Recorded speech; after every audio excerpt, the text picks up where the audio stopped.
Masya Allah. Waalaikumsalam warahmatullahi wabarakatuh. Ustaz, bagaimana sikap istri jika suami sepertinya tidak punya rasa cemburu pada istrinya? Masya Allah.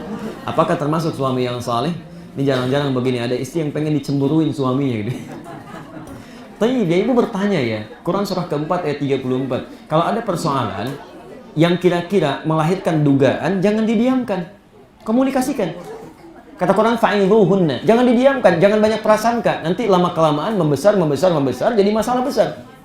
Di rumah tangga itu, sesuatu yang besar Anda kecilkan. Yang kecil jangan dianggap besar. Caranya apa? Komunikasi, kata Quran. Fa'idhuhunna, bangun komunikasi sehingga tidak menjadi prasangka. Kadang-kadang sering begitu. Kenapa suami saya begini ya? Didiamin, padahal kan Anda bisa tanya, Mas, kamu kenapa begini? Suami juga begitu.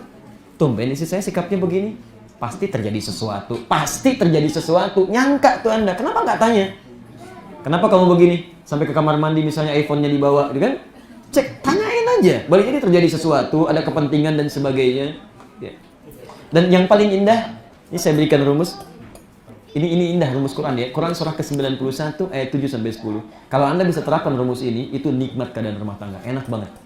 Nggak ada kecuali surga yang dikedepankan itu kan, dalam tanda petik. Teman-teman lihat rumusnya. Wa nafsi wa ma sawaha. Dan demi jiwa yang disempurnakan penciptaannya. Fa alhamaha fujuraha wa taqwaha. Di dalam jiwa itu ada dua dorongan. Catat betul ini ya. Pertama sifat baik, namanya takwa. Yang kedua sifat buruk, cenderung pada yang buruk, namanya fujur. Jadi ketika Allah menciptakan seseorang, dua sifat ini selalu ada dalam dirinya. Pertama sifat-sifat baik, misal jujur itu baik. Tapi ingat, saat Allah menciptakan jujur ada lawannya, bohong. Allah menciptakan rendah hati, tawadhu, ada lawannya sombong. Allah menciptakan sabar, ada lawannya marah. Tapi rumusnya, tolong catat ini ya. Allah menciptakan yang jelek ini bukan ingin menjadikan sikap dan sifat Anda jelek, bukan. Tapi untuk melatih supaya yang baik muncul. Kalau Allah tidak ciptakan dusta, nggak akan ketahuan jujur.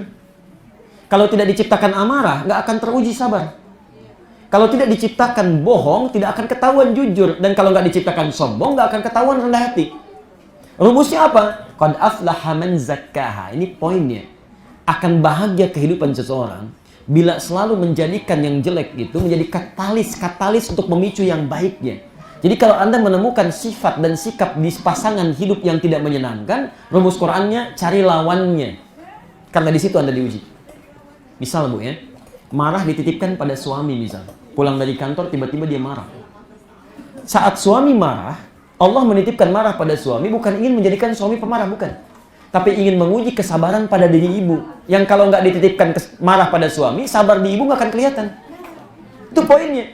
Jadi begitu ibu lihat suami marah misalnya, itu maksudnya sabar ibu harus dimunculkan. Jadi berbahagialah kalau suatu saat suami marah misalnya. Marah, oh berarti saya mesti sabar.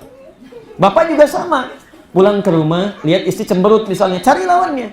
Cemberut apa lawannya? Selesai. Gitu pulang ke rumah istri cemberut, Anda senyum. Assalamualaikum, kenal kayaknya, selesai. Ya. Yang jadi persoalan kan lawannya nggak pernah dicari. Istri cemberut, Anda misalnya sewot. Kamu kenapa begitu? Emang kenapa? Nggak beres, nggak akan selesai. Kita punya karib, ya teman kerabat, orang soleh keluarganya, masya Allah. Ini kisah nyata. Di Karawang sudah punya anak 3, suami istri soleh, anak-anaknya soleh. Ini indah Pak ya, dia menerapkan teori ini. Ini indah sekali. Satu kali suaminya pulang dari kantor dan luar biasa capek, lapar.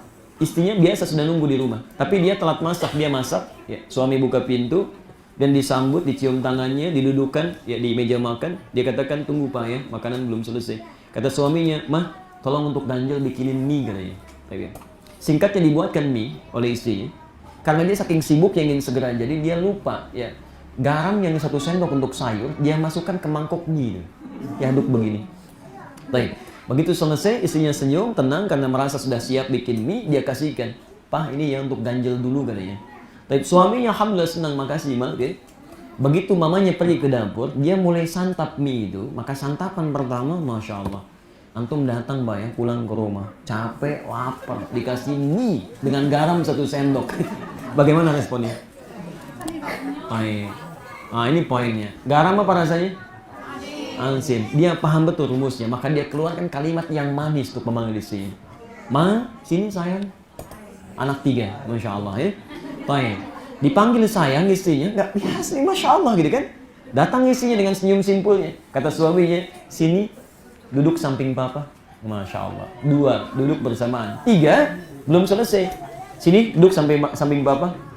Yang ketiga, ini yang paling indah. Papa suapin ya. Jarang rasanya makan berdua kan? Baik. Jarang rasanya makan berdua. Ibu apa yang terasa ya? Anak 3 hadir samping suami, makan berdua, disuapin lagi kan? Baik. Begitu dimasukkan itu suapan pertamanya, istrinya sadar ada yang salah itu. Apa yang terjadi? Perhatikan ini yang paling indah. Dia langsung tunduk ke bawah, dicium kaki suami, mengatakan, maafkan saya Pak. Dia nangis.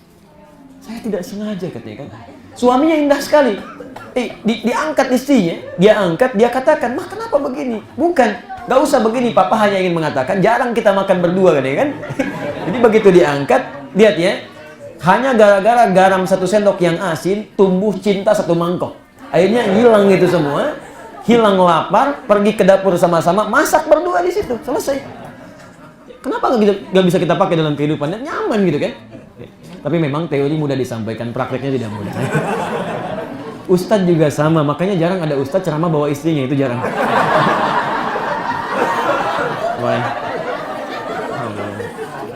Insya Allah. Istri saya kalau diadukan, insya Allah paham. Baik.